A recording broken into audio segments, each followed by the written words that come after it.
Vous avez sans doute remarqué que chaque réseau social a ses propres règles et qu'elles changent sans arrêt. Suivre tout ça, c'est un vrai casse-tête. Personnellement, j'aimerais bien avoir un coach qui m'accompagne à chaque poste pour m'assurer que tout est parfait. Et bonne nouvelle, ce coach existe et c'est mon partenaire Swello qui l'a développé. Swello analyse mes posts en temps réel et me propose des ajustements adaptés à chaque réseau. Trop long ? Pas assez d'émojis ? Quel est le meilleur moment pour publier ? Swello s'occupe de tout pour m'assurer un maximum de visibilité. Pour profiter vous aussi de votre coach, rendez-vous sur lepodcastdumarketing.com/Swello, SWE2LO, et vous aurez en plus 20% de réduction parce que vous venez de ma part. Vous écoutez le podcast du marketing, épisode 266.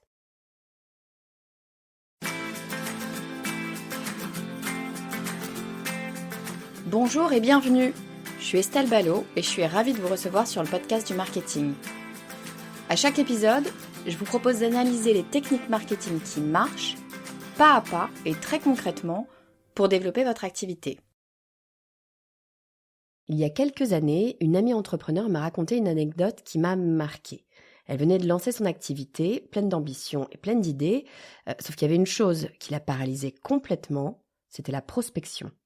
Elle avait tout ce qu'il fallait, elle avait une offre en béton, un discours bien rodé, et puis surtout elle avait envie d'aider ses clients, mais dès qu'il fallait passer un coup de fil pour parler à un prospect, c'était littéralement la panique. Elle me disait si seulement je pouvais éviter la prospection, je serais tellement plus à l'aise. Et franchement, elle n'est pas la seule, moi aussi, je fais partie de ces personnes qui sont pas à l'aise avec la prospection. C'est d'ailleurs probablement pour ça que je fais du marketing en ligne, ça me permet de me cacher derrière mon ordinateur pour éviter d'avoir à décrocher mon téléphone. En fait, cette peur de prospecter, elle est hyper courante, même chez les pros les plus aguerris. Parce qu'on a peur d'être rejeté, de mal faire ou de déranger. Résultat, on reste dans sa zone de confort, mais on passe à côté d'une grosse part du business. Alors aujourd'hui, j'ai décidé d'inviter un expert qui connaît le sujet sur le bout des doigts, Enzo Colucci. Enzo, c'est un spécialiste de la prospection, mais surtout, il sait transformer ce qui ressemble à une corvée en un processus simple, efficace et même, tenez-vous bien, agréable.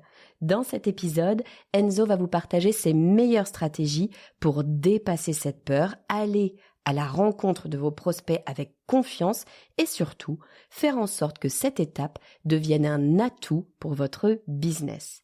Alors si vous aussi, vous rêvez de dire adieu à la peur de prospecter et de développer votre activité avec sérénité, cet épisode est fait pour vous. C'est parti. Salut Enzo, bienvenue sur le podcast du marketing. Salut Estelle, merci pour l'invitation. Je suis trop contente que tu sois là, ça fait super longtemps que je te suis. Sur LinkedIn notamment, tu me fais bien marrer avec tes vidéos. Aujourd'hui, on va parler d'un sujet dont je n'ai jamais parlé sur le podcast du marketing parce que c'est pas vraiment du marketing. Mais enfin bon, ça s'en rapproche quand même beaucoup. En tout cas, on en a besoin. Aujourd'hui, on va parler de prospection Enzo. Avant qu'on rentre dans le vif du sujet qui fait peur à plein de gens, moi la première, est-ce que tu peux nous dire Enzo qui tu es et ce que tu fais ? Alors, qui je suis très rapidement, donc je m'appelle Enzo, j'ai 31 ans. Aujourd'hui, je suis coach en technique de vente. En gros, j'accompagne des entreprises en B2B, en B2C, sur tout le cycle de vente. J'aide les équipes opérationnelles à mieux justement prospecter, qui est une grosse de mes verticales, ou à mieux vendre tout bêtement, donc faire des meilleures découvertes, savoir à ramener plus de leads, ça va mieux les convertir. Donc voilà, si je vulgarise, c'est à peu près ça. J'ai formé un peu plus de 2000 personnes là depuis 3 ans. Je fais bientôt mes 3 ans de coaching. Dans un peu plus de 200 clients dans tout type de secteur, de la tech, du recrutement, de la logistique, du transport, de l'immobilier, du légal, de la biotech.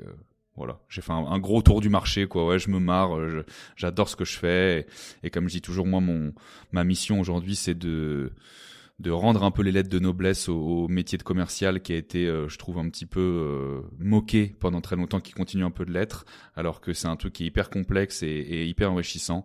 Et j'essaie surtout de redonner le sourire aux gens et tu parlais tout à l'heure des vidéos un peu cons parfois que je fais, ça fait aussi partie de moi, mon branding, en tout cas qui je suis réellement. j'aime que les gens y prennent du plaisir dans ce qu'ils font et j'essaie de transmettre cette vibes hyper drôle, décalée et montrer aux gens qu'on peut être sérieux sans se prendre au sérieux. Ouais, et j'adore, et je te remercie parce que, tu vois, moi, la prospection, et vraiment, je sais que je suis pas la seule. La prospection, c'est un truc qui fait peur. Moi, j'ai le souvenir, tu vois, en école de co, première année d'école de co, première semaine, truc d'intégration, où on commence à te faire des exercices, et on dit, bon, allez, les gars, on va vous filer un fichier, vous allez prospecter, vous allez appeler des entreprises, et puis vous allez leur vendre un truc. Toi, t'es comme un idiot, moi j'avais 18 ans à l'époque, tu décroches ton téléphone et puis tu bégayes, tu sais pas du tout ce qu'il faut faire, et tu sens, tu sais, la petite goutte qui coule et tu te dis, mais mon Dieu, mais quelle horreur, et tu te dis, pourvu que je n'ai plus jamais de ma vie à faire de la prospection. Je pense vraiment qu'on est nombreux à avoir eu ce sentiment-là, et tu vois, quand je regarde tes vidéos, elles me font marrer, et deux, effectivement, elles dédramatisent un peu le truc de ok, t'es pas obligé de pleurer à chaque fois que t'appelles un client, et c'est quand même voilà, enfin je trouve que c'est vraiment super important d'aller creuser ce sujet-là. Moi j'ai eu j'ai fait toute ma carrière en marketing, mais enfin le marketing et le commercial c'est quand même très très souvent lié, et je bossais pour Microsoft et je vendais des ordinateurs pour Microsoft, donc très souvent via le site e-commerce, mais très souvent aussi au téléphone. Et la première fois qu'il a fallu décrocher son téléphone pour appeler l'entreprise qui allait m'acheter je sais pas combien de dizaines de PC, bon, j'étais pas méga sereine, je flippais très très clairement ne serait-ce que tu sais, de faire le numéro de téléphone. Est-ce que, d'abord, dis-moi, est-ce que je suis la seule à être dans ce cas-là? Je pense avoir la réponse, mais est-ce que tu peux me confirmer qu'on est nombreuses à être dans ce cas-là, à flipper de décrocher le téléphone et d'appeler des gens? Et surtout, est-ce que tu as des tips, est-ce que tu as des trucs à nous donner pour qu'on arrête d'être complètement en panique et puis qu'on arrive à dépasser cette peur d'aller chercher le prospect? Alors, première question, non, t'es pas la seule, clairement, c'est un truc assez commun, hein, l'humain, il a peur du non, il a peur du rejet, c'est une des plus grosses peurs, je sais plus à qui j'en parlais récemment, mais je crois que la peur numéro un des gens mondialement, c'est peut-être genre les serpents, et la deuxième peur, c'est de parler en public. Et donc c'est assez similaire, tu vois, finalement aussi, là où le problème est, là où le bas blesse, je pense, c'est qu'en fait, il n'y a pas de formation. Tu vois, là, le truc un peu qu'on te donne, c'est un peu synonyme de bizutage, c'est tiens, voilà un fichier, et puis démerde-toi. T'es obligé à un moment donné de prendre les gens aussi un peu par la main, de leur expliquer. Et puis en fait, le problème, c'est qu'il n'y a pas de formation sur ce sujet. C'est un métier un peu tabou, enfin, qu'on mette un peu sous le tapis. On essaie justement de trouver d'autres leviers, comme le marketing ou comme autre chose qui nous nécessite pas d'avoir besoin d'aller chasser, ou après il y a eu beaucoup de mailing, tu vois, où on évite d'avoir ce premier contact et ce sentiment parfois un peu bizarre, un peu awkward, un peu weird, pardon pour les anglicismes, mais du coup genre tu sais c'est un peu c'est gênant, tu vois. Donc non, c'est normal. Ce que ça demande, c'est de l'autodérision, je pense déjà, de soi, d'arriver à se dire que c'est pas grave en fait que quelqu'un te dise non. Je veux dire, toi tu vas pas mourir, ta famille va pas mourir. Il y a beaucoup plus grave que ça dans la vie, même si ça fait mal de se faire rejeter.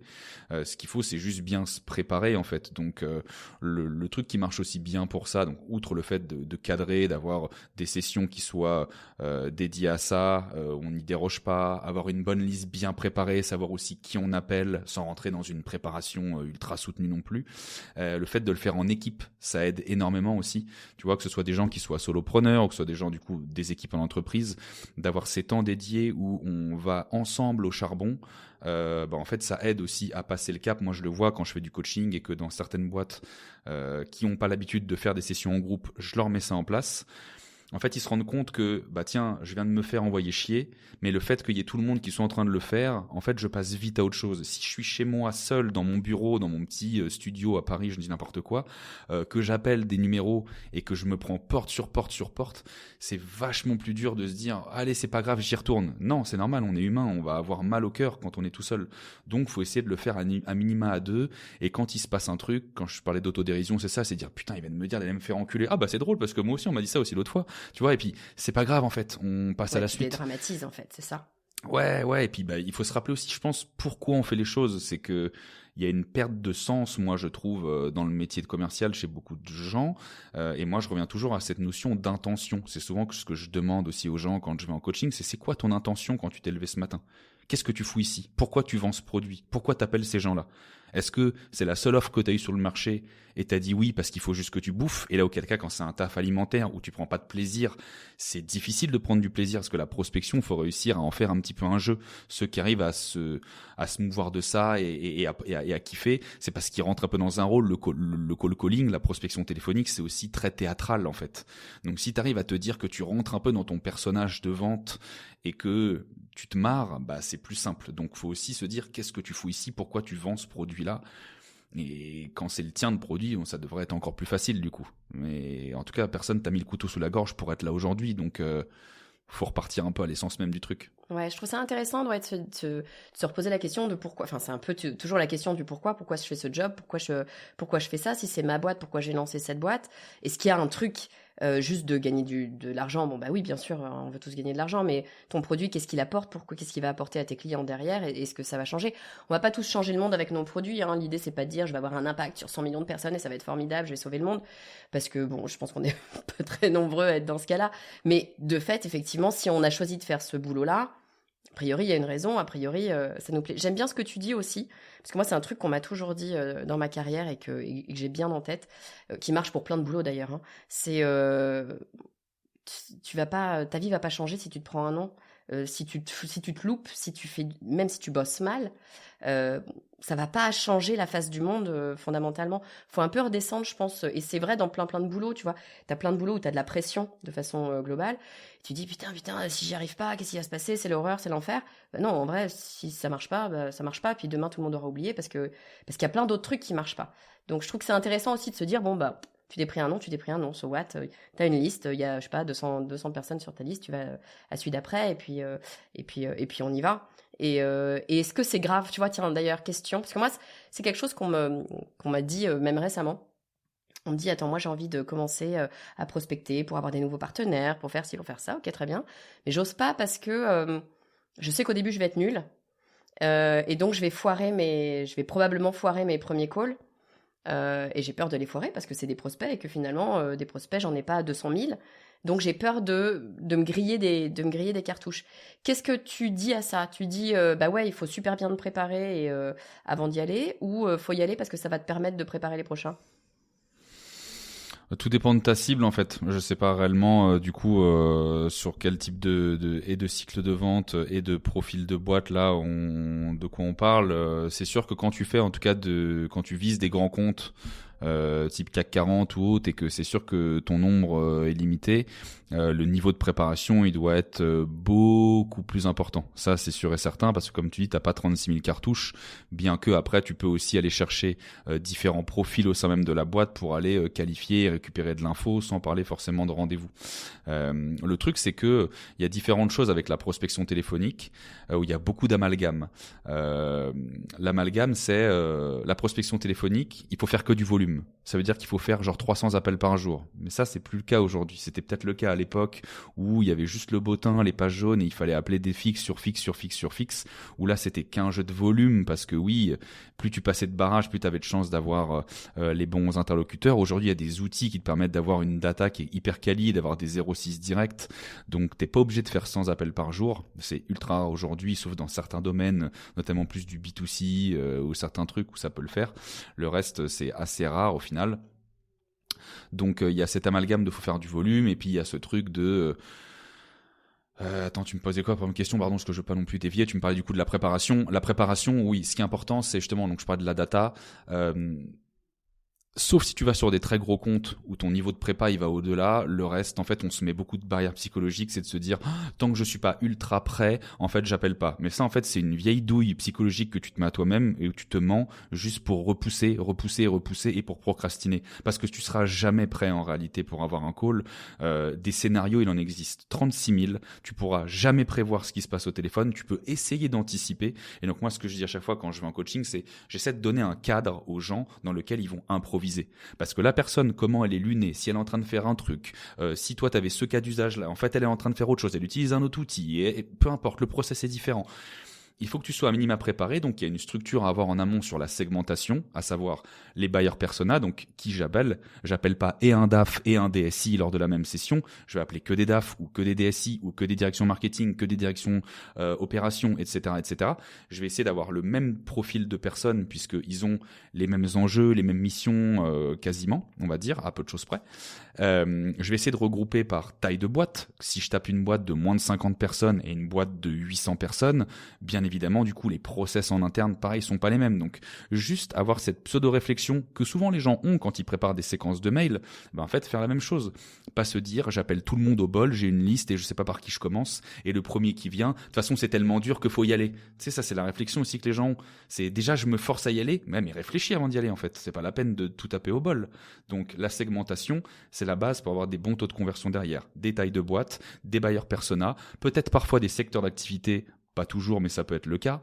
Ça peut être l'ancienneté des buyer persona. Aller taper des gens qui sont là depuis moins de 2 ou 3 ans dans l'entreprise favorise aussi des taux de conversion conséquents en rendez-vous, parce que les gens, quand ils sont là depuis pas longtemps, ils sont plus enclins à faire leur réseau et à rencontrer des nouveaux partenaires.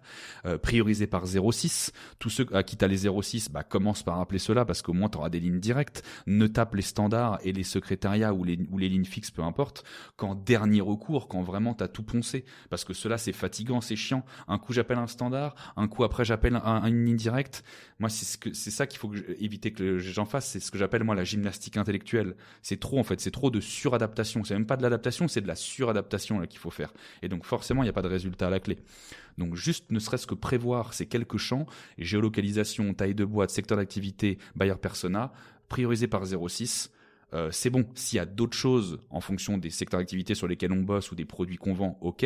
Mais déjà, si on a ça, on a de quoi déjà avoir, tu vois, des petits échantillons de personnes à qui parler, où on peut très vite personnaliser, ne serait-ce que les premières phrases d'entrée dans nos appels. Donc, donner envie à la personne de nous écouter et de lui montrer, je ne suis pas un call center, je ne suis pas le CPF ou je ne sais quelle autre merde sur lesquelles on est appelé tout le temps en B2C. Je viens dans le cadre de mon travail, et vous aussi, je vous appelle Estelle en tant que qualité de dirigeant de machin, tu vois. C'est 2-3 mots comme ça clés qui font dire à la personne, vas-y Coco, je t'écoute 20 secondes de plus. Tu n'es pas en train de m'arnaquer, de me piquer mon temps et de juste essayer de me vendre des fenêtres sans rien. Je sens que tu as fait ton travail en amont, à minima, que tu as ciblé. Après, je te demande pas de savoir exactement ce que je vends, à qui, comment. C'est d'ailleurs aussi pour ça que je t'appelle, c'est pour qu'on se rende compte et que je comprenne un peu mieux ce que tu fais. C'est que moi, j'ai vu une big picture sur le site. Quand les gens challenge, ça c'est le truc qu'on me dit aussi, mais attends, parfois je me fais challenger, les gens me demandent, mais est-ce que vous savez ce qu'on fait ? Bah non, justement, j'ai pas tout et je pourrais pas pitcher aussi bien que vous votre entreprise. Donc moi, mon but, c'est que moi, je suis expert sur mon secteur, vous l'êtes sur le vôtre. Rencontrons-nous pour voir s'il y a du business à faire. Mais je vais pas mieux pitcher votre boîte que vous, ça c'est une certitude. Et tu vois, rien que cette posture-là, à la fois un peu, je te le disais, d'autodérision et juste de transparence, ça c'est ce que les gens aussi veulent entendre au téléphone, en fait. Verbaliser les trucs quand vous savez pas, et le but c'est d'asseoir sa légitimité, son expertise. Tu l'as sur un certain pan, tu l'as pas sur tout, en fait. C'est normal. Question, tu vois, que quand je t'écoute, et notamment sur la data et sur jusqu'où il faut préparer et comment on y va, tu vois, il y a quelques temps, je discutais avec Guillaume Houbèche de Lemlist sur le cold emailing. Et tu vois, je trouve qu'il y a des parallèles qui sont vachement intéressants. Lui, il me disait, si tu veux que ton cold emailing il fonctionne, l'idéal, c'est de pas arriver comme ça en brut et de venir un peu travailler sur la personne qui est en face de toi, essayer de comprendre, aller voir sur LinkedIn, tu vois, s'il poste des trucs, de quoi il parle, peut-être répondre à certains posts, faire des commentaires, des choses comme ça, pour que tu saches un petit peu des choses en plus sur la personne. 2, peut-être que la personne ait déjà vu ton nom. Est-ce que toi, tu te dis, sur du cold call, il faut quand même que j'aille, tu vois, comme ça, un petit peu aller enquêter sur la personne, peut-être pas 20 minutes, mais aller passer vite fait sur son profil LinkedIn pour voir de quoi il a parlé, etc. Ou ça, en fait, pour toi, c'est du temps perdu et vaut mieux dire, voilà, ce que tu me disais à l'instant. Moi, je connais pas forcément les détails de votre boîte, mais ce que je voudrais, c'est qu'on se rencontre pour voir si on peut travailler ensemble. Comment tu te positionnes ? Alors, tu vas peut-être me dire, ça dépend des fois, mais tu vois la chose comment ? Faut aller jusqu'où dans la data pour pouvoir bien se positionner? Tout dépend qui tu cibles, encore une fois. Des gens qui ciblent du small business, tu vas pas prendre ton temps si toi, tu dois travailler 150 personnes par semaine, quand une personne en grand compte, elle va travailler 150 personnes par trimestre. Donc, il y a la notion, encore une fois, de volume, mais de cible qui rentre en jeu. Ce que dit Guillaume, c'est vrai. Si on peut pousser le truc plus loin, à aller voir les gens, à aller les commenter, à liker, à faire tous ces trucs-là. Aujourd'hui, il y a des outils qui te permettent un peu d'automatiser ça pour gagner un peu de temps, pour montrer à la personne que coucou, j'existe. Donc plus il y a de ça sur le papier, peut-être mieux c'est. Et encore parfois pas tant que ça en fait. C'est justement, c'est pareil, on cherche à avoir le maximum de triggers en amont, mais parfois tu te rends compte que c'est pas forcément très utile en fait. Ce qu'il faut juste, c'est passer à l'action, c'est être là dans le bon timing. C'est surtout quand t'appelles les gens, avoir entre guillemets un bon pitch.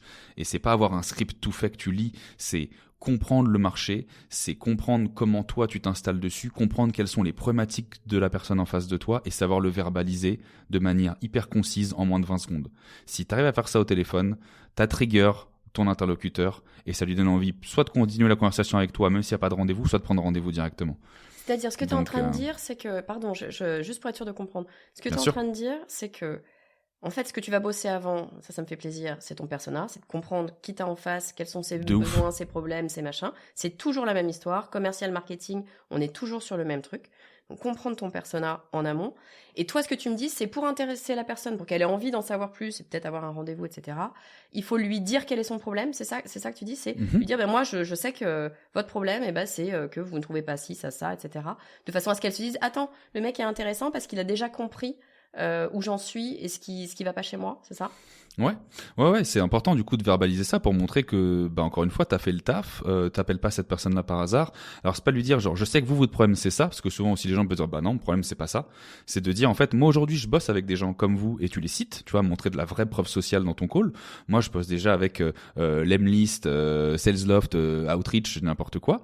Aujourd'hui je les accompagne dans ta. Je sais que eux leur problématique c'est plutôt ABC, tu vois, genre, et encore même pas besoin de dire ABC parce que c'est trop long, c'est juste problématique A, B. Moi, ça tombe bien, je permets de faire X ou Y en termes de chiffres, et on les accompagne depuis tant de temps. Je voulais qu'on se rencontre pour en parler. Ça vous dit la semaine prochaine, tel jour ou tel jour? Et en fait, c'est juste, j'ai montré de la preuve sociale. Je sais avec qui je le fais déjà. Je sais ce que j'apporte factuellement et je sais à quoi je réponds comme problème. Et si j'arrive à expliquer ça de manière hyper concise, encore une fois, en moins de 20 secondes, avec une bonne élocution, le bon sourire, en tout cas de l'enthousiasme, parce que tout le monde n'a pas forcément envie de sourire au téléphone, mais juste avoir une certaine énergie, quelque chose qui fait que ça captive au téléphone, parce que si on prend un peu de hauteur sur ce que c'est que la prospection téléphonique, c'est quelqu'un que je connais pas, qui m'appelle à un moment donné où je m'y attends pas, pour en parler d'un truc que je connais pas non plus. Bon. Donc si tu veux, moi, mon niveau d'attention quand je décroche mon téléphone à un numéro que je connais pas, avec tous ces inconnus-là, c'est 10% même pas. Donc si tu tournes autour du pot au début, ta présentation elle est longue, tu parles que de ta gueule, tu me donnes qu'une envie de faire, c'est non merci, je raccroche, tu me saoules, tu vois. Et en fait, la plupart du truc, où moi je travaille avec donc on travaille sur le discours, on travaille ça pour le gain de confiance en soi, mais parce qu'en fait, la plupart des gens, ils sont chiants au téléphone. Ils sont chiants. Quand tu les as, que ce soit, tu vois, dans leur posture commerciale, et quand je dis posture, je dis pas juste de se tenir debout, tu sais, c'est encore une fois le verbatim, l'intonation, comment ils parlent, etc. On s'emmerde en fait, on s'emmerde parce que les gens parlent que de leurs pommes, alors qu'en fait, t'appelles quelqu'un pour le déranger, donc parle-lui de lui, parle-lui justement de ses problèmes potentiels, en tout cas que tu as déjà peut-être recensé, parle-lui d'avec qui tu bosses déjà, sans parler de ses concurrents directs, parce que parfois aussi ça pique l'ego des gens, et ils ont pas forcément envie d'entendre que tu bosses avec le concurrent direct s'ils l'aiment pas, tu vois. Donc à toi aussi d'être subtil. En fait, la vente et la prospection, je dis toujours, c'est l'art de la subtilité. Il faut être subtil. Il faut pas arriver avec ces gros sabots de commerciaux, même dans les questions qu'on pose. Tu sais, genre, ah bon, et vous êtes engagé avec eux jusqu'à quand? Tu sais, genre, mais ta gueule, en fait, je t'ai pas demandé, tu vois. Ah ouais, et si vous vouliez changer quelque chose de votre solution, ce serait quoi? Bah, fais ton taf, ta gueule aussi, tu vois. Donc, c'est les gens, encore une fois, faut qu'ils prennent du plaisir. Je te disais ça au début, c'est que si tu arrives à te marrer quand tu fais de la pros, en fait ça change tout, parce que tu te rends compte que les gens, si tu viens avec la bonne approche, ils t'envoient pas chier. Le nombre de coaching que je fais, où à la fin les commerciaux me disent putain mais c'est ouf en fait, j'ai fait genre 20 calls, j'ai une seule personne qui m'a un peu dit sèchement non. Bah ouais, parce que si t'arrives avec la bonne posture, les gens ils vont pas t'envoyer chier. Ils te diront juste non, c'est pas le moment ou autre, mais personne va te dire va mourir, va te faire enculer. Tu vois, ça c'est dans c'est encore une fois, c'est tout ce qu'on s'imagine pour essayer de se justifier le fait de ne pas faire, tu vois. Donc, dans la réalité, c'est pas le cas.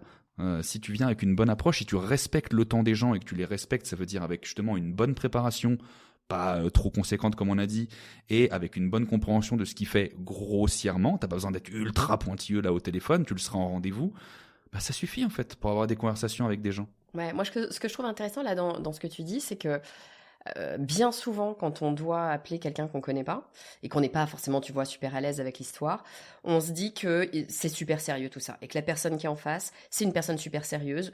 Moi, perso, je l'imagine en costard, cravate, bien droit sur sa chaise, tu vois, qui est en train de tapoter sur son ordinateur. C'est pas franchement très très drôle.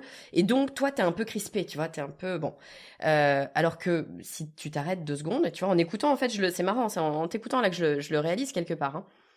La plupart des gens que tu rencontres dans la rue, que tu connais pas, euh, ils sont pas méga stress, tu vois, ils sont détentes, ils sont normaux, enfin, ils sont comme toi et moi, ils discutent, ils sont sympas, ils sont parfois pas sympas, parfois ils sont énervés, parfois ils en ont marre, parfois... mais en tout cas, globalement, les gens sont quand même plutôt polis, les gens sont quand même plutôt assez sympas.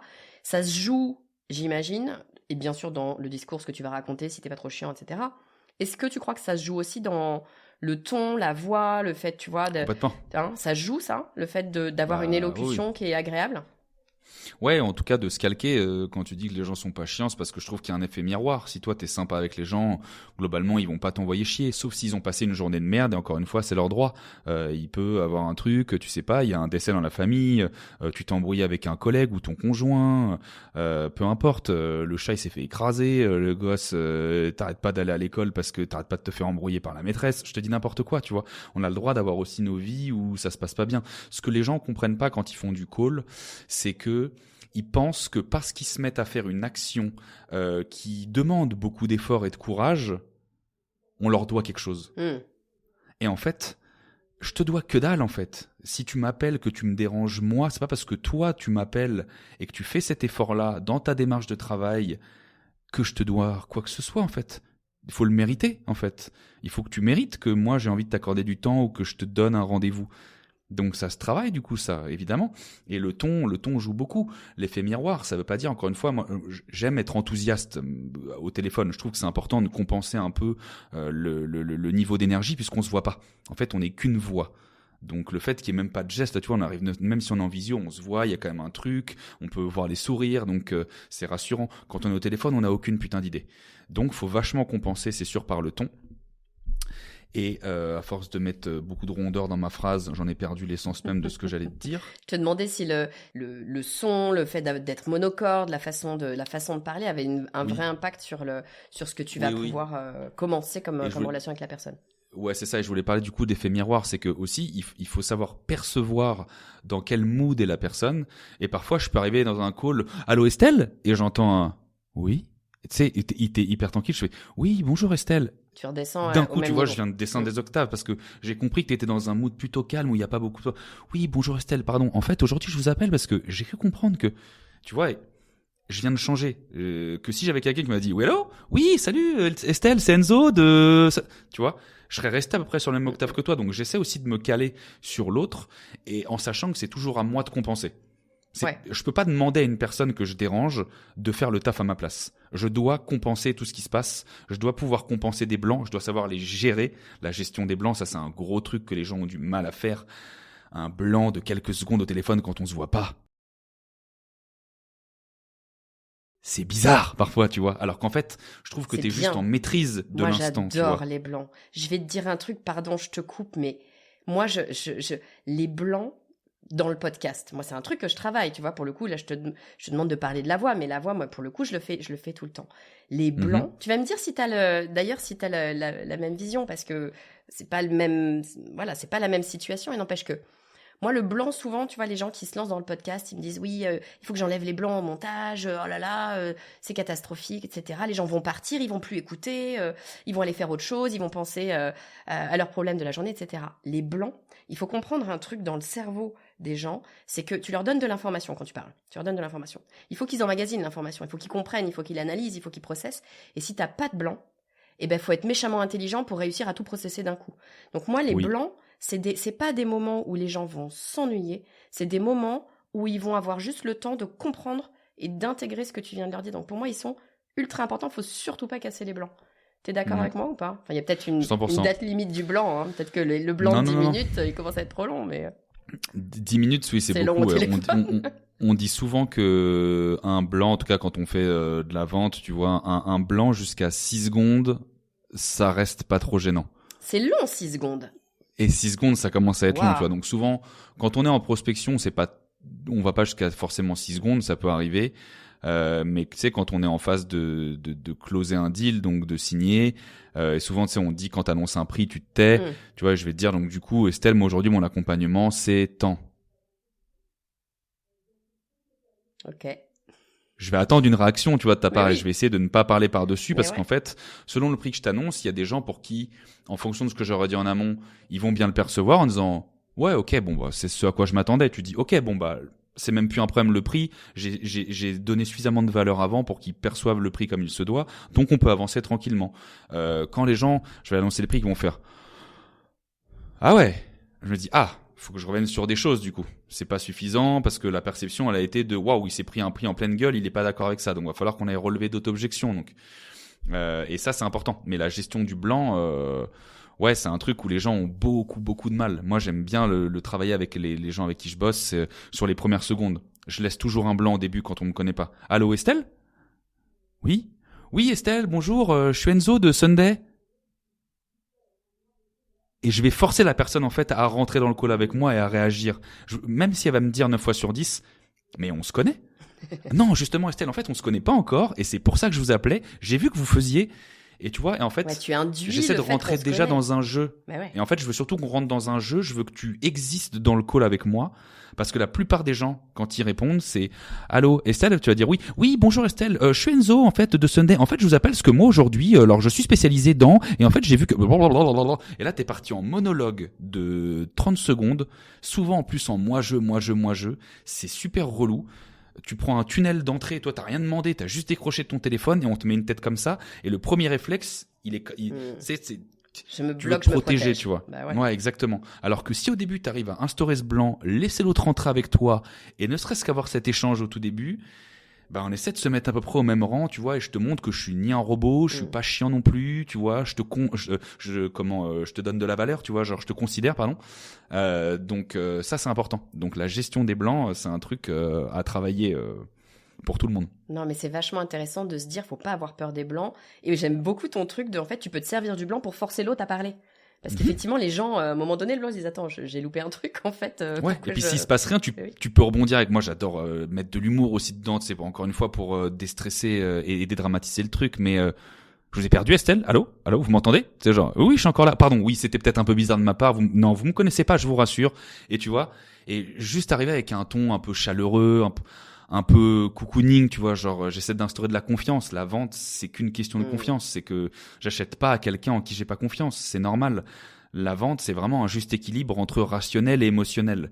Il faut d'abord que je te touche au cœur, mais que ça suffit pas. Donc après, il faut aussi que je te montre par A plus B que il y a un vrai truc à faire ensemble, que je réponds encore une fois à un vrai besoin. Mais il faut arriver à avoir ce juste équilibre. S'il y a que du rationnel, il manquera quelque chose, ou en tout cas ça tiendra pas, je trouve, dans le temps. Et si t'es que dans l'émotionnel, pareil, tu peux vendre de la merde et après les gens peuvent se sentir bernés. Donc faut arriver à avoir le curseur au bon endroit, quoi. On est d'accord, il faut les deux pour que le cerveau soit à l'aise et que du coup il se dise pas qu'il vient de se faire arnaquer, qu'il vient de faire une connerie soit qu'il va faire une connerie en achetant et donc il achète pas, soit qu'il vient de faire une connerie en achetant et donc il repart dans l'autre sens. Donc effectivement, il faut savoir gérer les deux, amener les deux gentiment et tout se passe bien. Tu m'as dit un mot tout à l'heure qui a résonné de ouf pour moi parce que c'est vraiment le truc où au moment où je dois décrocher mon téléphone pour appeler, je me dis putain, est-ce que c'est maintenant? Est-ce que c'est le bon moment? Tu m'as dit, il y a plein de gens quand ils appellent, bah, tu les déranges. Est-ce que tu peux nous dire enfin une fois pour toutes, est-ce que il y a des moments, alors tu vas me dire que ça va dépendre du marché, de ce qu'ils font, etc., je me doute, hein, mais est-ce qu'il y a des moments où il faut appeler et des moments surtout où il ne faut pas appeler? Est-ce qu'il y a des, je sais pas, des jours, des heures dans la journée, j'en sais rien, des trucs où, voilà, où on fait chier les gens et c'est pas du tout le bon moment? Bah non, parce qu'encore une fois, ça dépend de ta cible. Il y a des cibles pour qui tu sais qu'il y a des heures où il faut surtout pas appeler. Je prends l'exemple toujours de la restauration, surtout que j'y ai bossé pendant 1 an et demi. Donc t'es sûr qu'un restaurateur, tu l'appelles pas entre midi et 2, tu vois, genre sauf logique. si tu veux te faire défoncer. Donc évidemment, tu l'appelles pas pendant le service. Ce qu'il faut, c'est connaître un petit peu quels sont les moments forts de la journée où tu sais que la personne elle est nécessairement en rendez-vous, où elle est nécessairement en tout cas en train de faire un travail où elle peut pas s'interrompre, et donc tu évites de le faire. Après, la réalité c'est qu'il n'y a pas de jour, il y a un truc qui est vraiment c'est des fausses idées reçues qu'on a depuis longtemps, où quand t'écoutes les gens ils te disent ah oui mais tu sais le lundi c'est pas bien d'appeler parce que c'est le jour des réunions, puis les gens ils commencent la semaine, et puis tu sais que le mercredi c'est pas bien parce que c'est le jour des enfants, les gens ils sont pas là de toute façon, hein, tu sais, hein. Et puis tu sais que le vendredi aussi c'est pas un bon jour parce que de toute façon les gens ils sont déjà en week-end. Bah c'est que des conneries en fait. J'allais te dire ça exactement ça. C'est exactement le schéma que je me fais. Je me dis le lundi matin non, il y a la réunion d'équipe, le mercredi après-midi bah non, en il fait faut c'est pas là, faux. machin. Et le but c'est de savoir justement se différencier en fait des autres. Et donc si t'appelles que les mardis et les jeudis, moi j'entends les boîtes ils font ça que les mardis et les jeudis, du coup tous les commerciaux de France appellent les mardis et jeudis, et donc aujourd'hui les taux de réponse c'est dramatique parce que plus personne répond au téléphone, alors que un lundi fin de matinée ou après-midi ça marche super bien. Évidemment que t'appelles pas le lundi à 9h, les gens ils commencent leur semaine, c'est relou tu vois, mais si tu les appelles à 11h ou si tu les appelles entre 14 et 17 le lundi, tu verras que tu auras des très bons taux de réponse, les gens seront un peu plus sans doute détente, il y en a qui préparent la semaine. Nous quand on appelait avec d'autres boîtes des infirmiers libéraux, mais en fait le lundi c'est là où ils prévoient leur tournée, donc c'est le mieux d'ailleurs de les appeler du coup typiquement un lundi. Le mercredi maintenant avec l'heure du télétravail, et puis quand tu arrives à choper justement des 06, on en a rien à foutre, tu vois, que les gens soient chez eux ou pas, le mercredi ça marche aussi bien, et le vendredi j'en parle pas, le vendredi en fin de matinée, pendant un moment d'ailleurs j'avais une émission, le Call Club avec d'autres gars, où on appelait le vendredi à 11h, ça répondait globalement plutôt très bien. J'ai plein de clients qui appellent même les vendredis après-midi parce que certains commerciaux se disent au moins les gens ils sont détentes, ils vont partir en week-end, et en fait ça marche aussi très bien. Donc il faut surtout pas se mettre de barrières. La seule chose qui fait mal quand on fait du call, c'est le taux de réponse. C'est que j'ai aucune justement certitude que les gens vont répondre. Aujourd'hui quand on fait du B2B, donc quand on appelle les postes qu'on a pu citer tout à l'heure, quand on a entre 20 et 30% de réponse, on est plutôt content en réalité. 1 sur 4, 1 sur 3 c'est vraiment bien. Entre 1 sur 4, 1 sur 3 qui répond, c'est à peu près la moyenne quand on a des 0,6. Certaines cibles c'est moins, ça peut être 15%, même 10% quand on appelle des avocats, tu vois. Donc il faut l'avoir en tête. Et la seule chose qui fait qu'on va avoir des résultats, c'est la régularité et varier les horaires. En fait, il y a que ça de vrai. C'est-à-dire que avec ma cible, comme j'ai aucune certitude sur quel jour il faut appeler qui, il faut que j'ai à minima 2 sessions par semaine, 2-3 sessions d'appel par semaine, et je les mets sur des jours et des horaires différents à chaque fois, pour optimiser en fait mon taux de réponse, qui fluctue.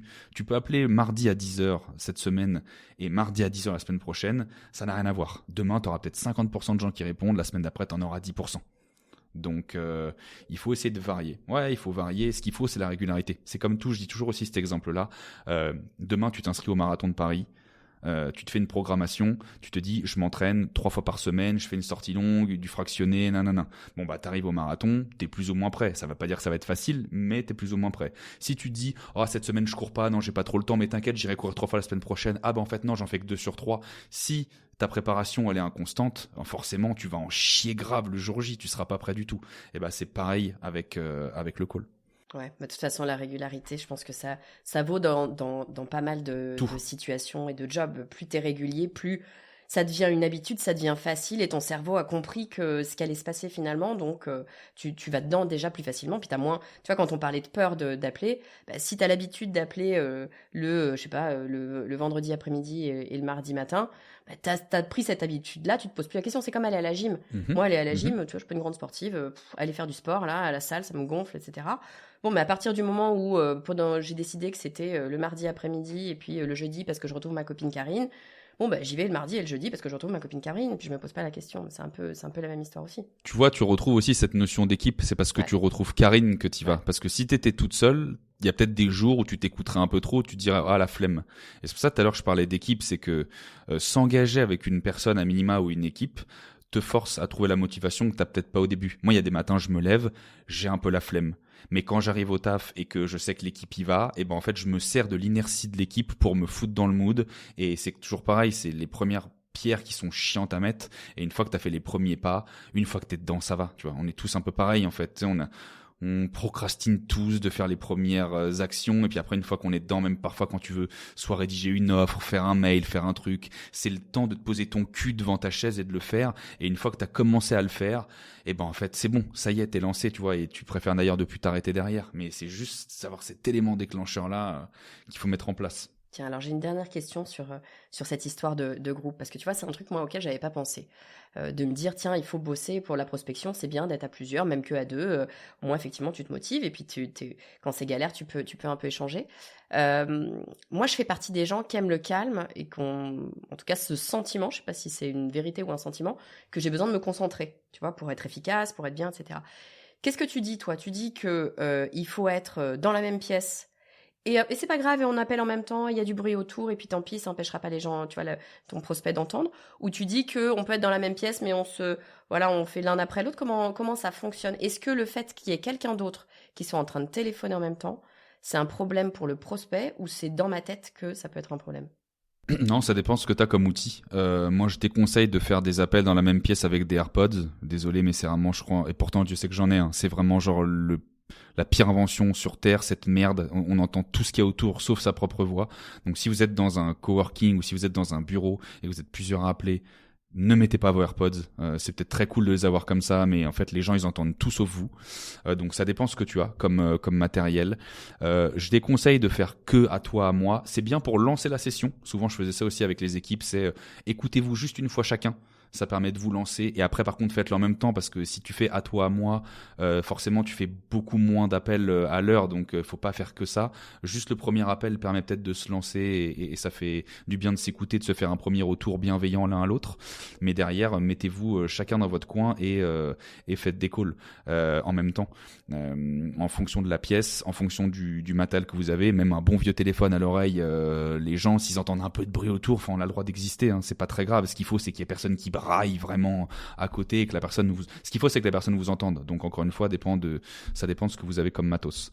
Mais faites-le en même temps, et au contraire, moi je favorise à ce que les gens prennent confiance et puissent appeler devant tout le monde. En fait, ça, je me fais un peu la guerre, pareil quand je vais dans les entreprises où je lance les gens en session et je vois que ça y est, ça commence à se barrer. Je dis, tu vas où? Non, mais je vais me mettre un peu à l'écart, j'aime pas appeler devant tout le monde. Bon, bah, toi, déjà, tu ramènes ton cul, puis tu vas te mettre avec tout le monde. Parce qu'en fait, c'est pas te rendre service que d'aller te cacher, parce que du coup, toi, t'as l'impression que t'es plus à l'aise, mais en fait, on te fait pas suffisamment de retour. Et puis, je le vois, ceux qui sont un peu dans leur coin, ça prend 3 plombes aussi à aller revérifier, machin, et ils ont pas assez de volume parce qu'ils se servent pas non plus de l'énergie des autres.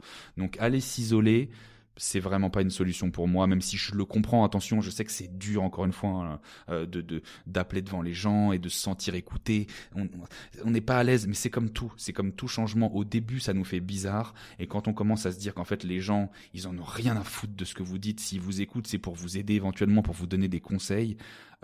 Continuez en fait. C'est comme ça qu'on progresse.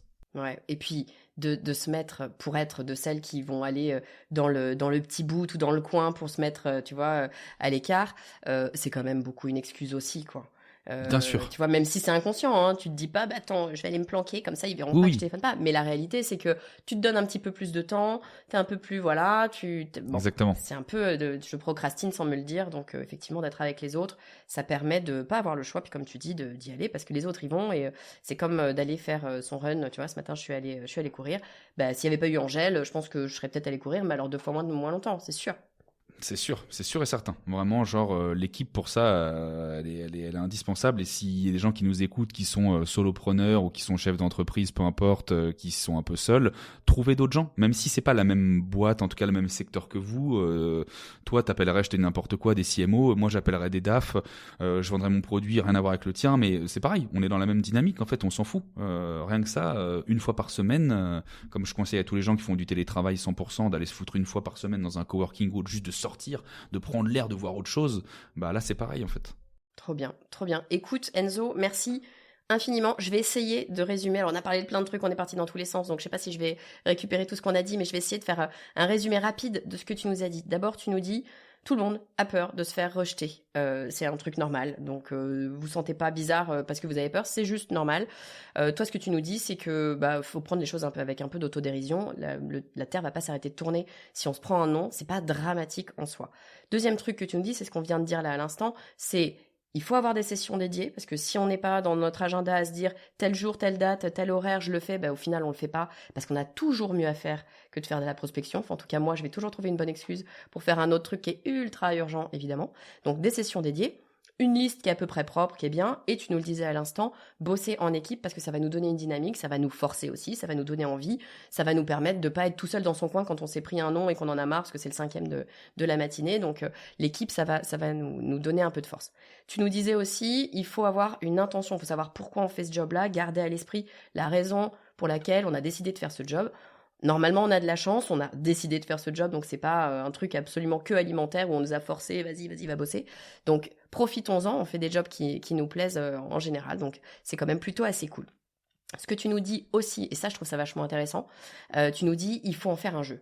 Il faut rentrer dans un rôle, on n'est pas que sur des gens qui sont ultra sérieux, on peut bosser sérieusement, tu disais on peut bosser sérieusement mais sans se prendre au sérieux. Je trouve que ça vaut dans plein de situations et évidemment dans la prospection aussi, c'est pas parce que on dérange les gens qu'on peut pas être cool et détendu. Je vais parler du fait de déranger dans 2 minutes, mais avant ça, t'as parlé du truc qui moi me fait ultra plaisir, tu m'as dit le premier truc à faire pour commencer à prospecter, c'est bosser son buyer persona. Son persona, moi c'est ma marotte, j'en parle tout le temps, mais c'est un truc de fou le persona, ça marche dans le marketing, ça marche dans le commercial et marketing de toute façon finissent toujours par se retrouver à un moment donné. Si tu sais pas à qui tu parles, ce qu'ils veulent, quels sont leurs problèmes, ce qu'ils savent pas, ce qu'ils ont besoin de comprendre, les choses deviennent compliquées. Donc tu nous disais, si tu connais ton persona, déjà tu vas avoir un icebreaker beaucoup plus facile. Et puis après, tes sessions, tu vas pouvoir les organiser en fonction de la taille de la boîte, du process, des secteurs, de l'ancienneté, de est-ce que tu as un 0,6, pas un 0,6.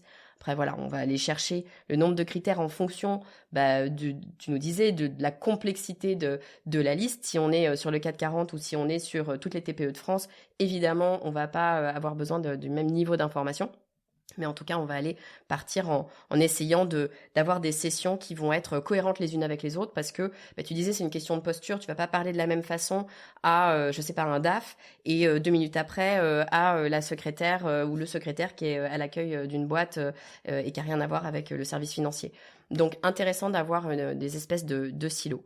Ensuite, j'essayais de reprendre, tu nous as dit tellement de trucs, il y a quand même beaucoup de choses, mais ce que tu nous disais c'est que quand on va parler la personne, évidemment, on la dérange, elle nous a rien demandé, donc il faut être intéressant. Pour être intéressant, il y a une histoire de posture dans la voix, mais de posture dans ce qu'on va raconter. Ce qu'il faut faire, c'est leur parler de eux. C'est comme quand on voit un CV, dans ta lettre de motivation, on essaye de parler de la boîte plutôt que de parler que de toi. C'est la même chose, les gens, ils sont intéressés par eux-mêmes, on est tous pareils, on est un petit peu égocentrés, mais surtout, ces personnes-là, elles ont des problématiques que toi, tu vas pouvoir potentiellement régler. Donc c'est de ça dont il faut que tu leur parles. La preuve sociale, typiquement, ça peut être super intéressant de venir placer gentiment le fait que tu travailles déjà avec un tel qui a justement le même problème. Ça permet de rentrer dans l'échange avec la personne. Qu'est-ce que je n'ai pas dit? Le fait de déranger, tu nous dis, oui, bien sûr, on va déranger les gens, mais enfin, bon, c'est quand même pour ça qu'on est là quelque part, c'est pour les arrêter dans leur histoire, dans leur journée et venir leur parler d'un truc. Tu nous dis, sachez-le, on va se prendre des noms dans la tronche. Tu nous dis qu'il y a, ça va dépendre du type de marché, mais 20-30% de réponses. Donc il faut s'y attendre aussi. Ouais. Et pour le faire, faut de la régularité, faut varier. Et puis éviter les AirPods. C'était ma dernière note. Virez-moi les AirPods, ça marche pas. Ouf. Voilà. Est-ce que ça te va à peu près? Il y avait 1000 autres trucs que tu nous as dit, Enzo, mais j'essaye de faire rapide pour reprendre un peu les grandes lignes. La gestion des blancs. N'ayez pas peur des blancs. Un truc que je peux rajouter, c'est, j'ai pas dit tout à l'heure, par rapport à la peur, c'est un peu comme quand tu tombes à cheval, quoi. Faut remonter dessus tout de suite. Donc, quand il y a un call qui s'est pas bien passé, restez pas dessus. Marronnez pas pendant 20 ans à vous dire que c'est de votre faute et que vous êtes nuls et gna gna gna. Retapez un autre call tout de suite et essayez d'aller chercher mieux, en fait. Arrêtez de vous enfermer dans une pensée négative. Ça va plus vous freiner qu'autre chose et plus on reste à rien faire, plus on aura de mal pour nous y retourner. Donc, remontez en selle tout de suite. Tu parles à une cavalière, donc je dis go. Effectivement. Je suis allergique aux chevaux, mais bon, ça va. Justement. Bon, super Enzo, merci beaucoup. C'était topissime de discuter avec toi. Enzo, si on veut en savoir plus, si on a des questions, si on veut bosser avec toi, où est-ce qu'on peut te retrouver, dis-moi. Laissez-moi tranquille, je veux parler à personne. Voilà. Non, vous pouvez m'écrire, je réponds toujours à 100% des DM, que ce soit sur LinkedIn ou Insta. Donc vous choisissez LinkedIn ou Instagram. Si vous m'écrivez en DM, je réponds toujours. Donc n'hésitez pas. Sauf si vous voulez me prospecter, je réponds pas. Pas faux. mais sinon avec plaisir, bien sûr. Les gens s'ils veulent m'écrire, toujours un plaisir de vous lire et d'essayer de vous donner soit des tips quand je peux, soit vous mettre en relation avec des gens si je peux, soit voilà. Donc avec Trop plaisir. bien. Je mettrai évidemment les liens de ton LinkedIn, ton Insta dans les notes de l'épisode. Donc, n'hésitez pas. Merci infiniment, Enzo. T'es le bienvenu quand tu veux sur le podcast du marketing. Bah c'est gentil, trop cool. À très vite. J'espère que vous avez aimé cet épisode et que vous êtes en train de vous dire il faut absolument que je décroche mon téléphone pour appeler mes prospects. Si vous aimez le podcast du marketing, le meilleur moyen de me soutenir, c'est de laisser un avis 5 étoiles sur l'application de votre choix. C'est vraiment ce qui m'aide le plus à faire connaître le podcast du marketing. Je vous dis à très vite.